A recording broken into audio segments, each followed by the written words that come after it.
ஓம் நம சிவாய. Sri இடபம் YouTube channel வாயிலாக அனைவரையும் வரவேற்கிறேன். அனைவருக்கும் இனிய தமிழ் புத்தாண்டு வாழ்த்துக்களை தெரிவித்துக் கொள்கிறேன்.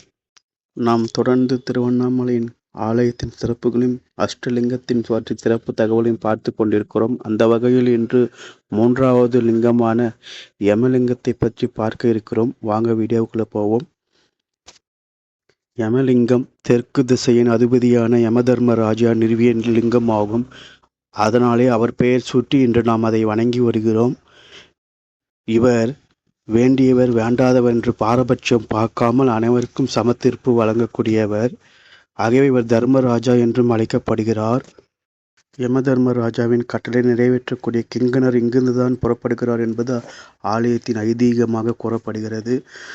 இந்த யமலிங்கத்தின் முன்னால் அமர்ந்து தியானம் செய்தால் நம்முடைய தீய எண்ணங்கள் மறையும் மற்றும் காரிய சித்திகள் கூடும் என்பது ஒரு ஐதீகமாக பார்க்கப்படுகிறது.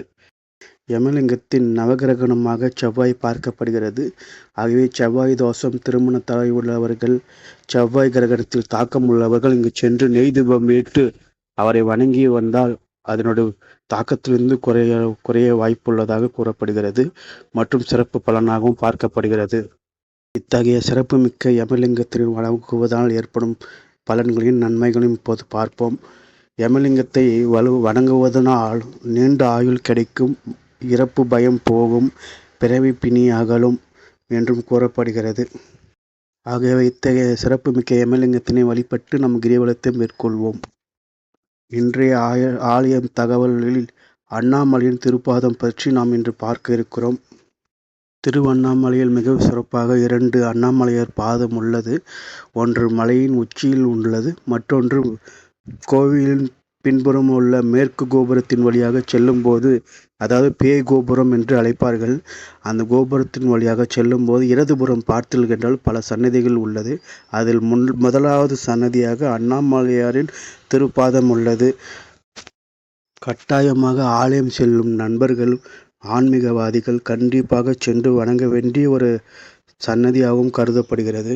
கிரிவலம் நடந்து செல்ல முடியாத வயதானோர், முதியோர்கள் என்ன செய்வதென்று சிலர் கேட்கிறீர்கள். அப்படி வெறும் காலில் 14 கிலோமீட்டர் கிரிவலம் செல்ல முடியாத வயதானோர் இந்த அண்ணாமலையார் பாதத்தை சுற்றி வலம் வந்து வணங்கினாலே கிரிவலம் சென்ற பலன் கிடைக்கும் என்பது மிகப்பெரிய ஐதீகமாக பார்க்கப்படுகிறது.